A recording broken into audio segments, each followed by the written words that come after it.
Okay, disclaimer. To the best of my knowledge, this story is true. I don't expect to convince you. Truth be told, I've had a hard time coming to terms with it myself.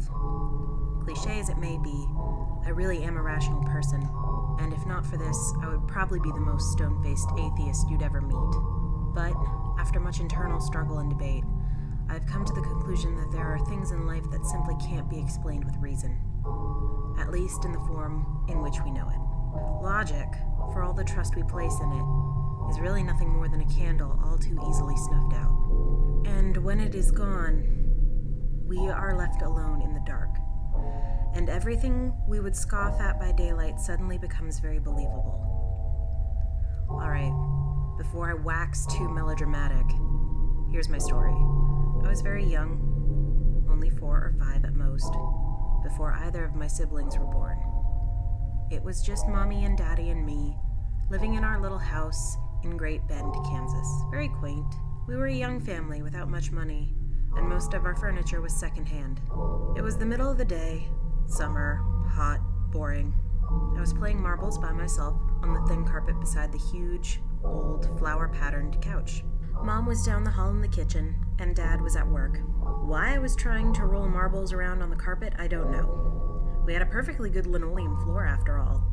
But there I was, swishing the marbles back and forth, happily bouncing them into each other. Then, in my overzealous enthusiasm, I rolled too hard.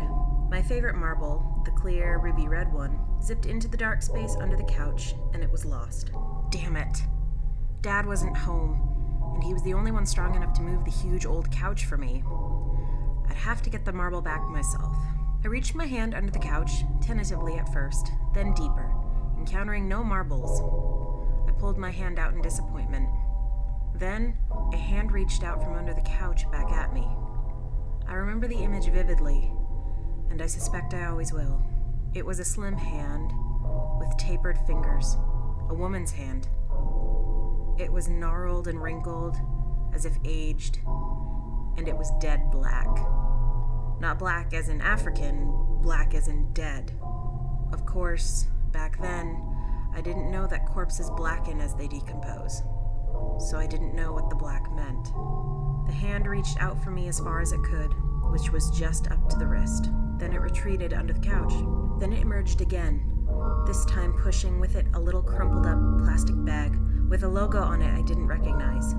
It waited, as if expecting me to take the bag. Then, when I didn't, it pulled the bag back under the couch and was gone. I got up, walked down to the kitchen, and told my mommy what had happened.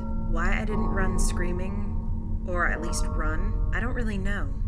All I can say is, I was a little kid. A hand reaching out from under the couch at me didn't seem like all that huge a deal.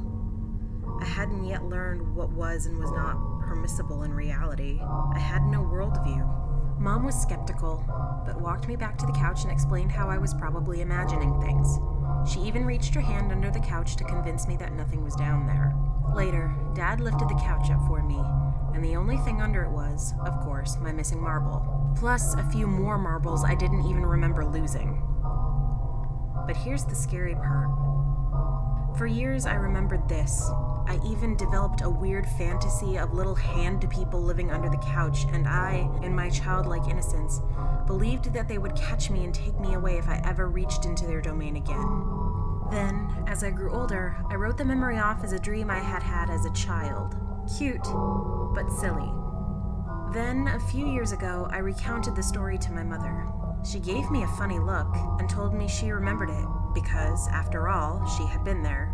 She told me that she remembered me coming to her in the middle of the day and telling her about the hand under the couch, and remembered being highly disturbed by my story, since I was an extremely quiet, well-behaved kid who didn't ever lie. She then told me about the couch itself. According to her, she and Dad had gotten the couch from the estate of an old woman who had actually died on it. This was the first time I had heard about this, but it sure explained why they got rid of the couch within a month of my story. But here's the part that truly frightens me even to this day. The part that I have to try so hard to get out of my mind some nights. Remember that bag the hand pushed towards me? I've never forgotten the logo that was on it. And recently, as in a few years ago, I saw the same logo again on what looked like the same type of bag in a hardware store. It was a bag of utility razor blades.